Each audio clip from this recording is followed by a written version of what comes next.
നേരം ഇരുട്ടിയാൽ ചിങ്കക്കല്ല് കോളനി ആകെ ഇരുട്ടിലാണ്. ആനയും മറ്റു മൃഗങ്ങളും എത്തുന്നത് മുൻകൂട്ടി കാണാൻ യാതൊരു മാർഗവുമില്ല. പഞ്ചായത്ത് ചെലവിൽ കഴിഞ്ഞ വർഷം സ്ഥാപിച്ച ഹൈമാസ് ലൈറ്റ് പോലും കത്തിയത് ആകെ ഒരാഴ്ചയാണ്. ഇലക്ട്രിക് പോസ്റ്റുകളിൽ നേരത്തെ സ്ഥാപിച്ച വിളക്കുകളും ഒന്നുപോലും കത്തുന്നില്ല. അതിനാൽ തന്നെ ഇരുട്ടിന്റെ മറവിലെത്തുന്ന വന്യമൃഗ പേടിയിലാണ് ഇവർ.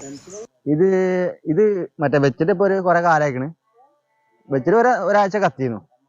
പിന്നെ കത്തായ നമ്മളെ മെമ്പറെ വിളിച്ച് കാര്യങ്ങൾ പറഞ്ഞു നോക്കി. മൂപ്പരതിന് ഇങ്ങോട്ടൊരു ആനുകൂല്യം പറയാനില്ല, മെയിൻറ്റെയിൻ ചെയ്യില്ല.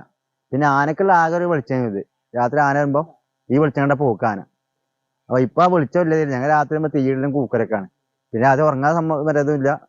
ഭയങ്കര ഇടങ്ങാറാ പറയാം രാത്രി കിടക്കാനൊക്കെ. വേനൽക്കാലമായാൽ ചോലയിൽ നിന്ന് വെള്ളം കുടിക്കാൻ കാട്ടാനകൾ കൂട്ടത്തോടെ എത്തുന്നത് പതിവാണ്. എത്രയോ തവണ തലനാഴിഴക്കാണ് പല കുടുംബങ്ങളും രക്ഷപ്പെട്ടിട്ടുള്ളത്. ആന ശല്യമുണ്ട് ഞങ്ങൾക്ക് ഇവിടെ. അപ്പൊ ലൈറ്റ് കത്തിയാല് ആന വരുന്നതൊക്കെ കാണാം ഞങ്ങക്ക്. മറ്റേ ഇപ്പൊ തീയിട്ടിട്ടാണ് ആനനെ ഓടിക്കണൊക്കെ. അത് പറഞ്ഞാലിപ്പോ അവർക്ക് വിശ്വാസമില്ല, പറഞ്ഞു കൊടുത്താൽ വിശ്വാസമില്ല. കോളനിക്ക് ചുറ്റും നേരത്തെ സ്ഥാപിച്ചിരുന്ന ഇലക്ട്രിക് വേലി പാടെ നശിച്ചു പോയിട്ടുണ്ട്. അതിനാൽ തന്നെ ആനകളെ തടയാൻ യാതൊരു മാർഗവും നിലവിലില്ല.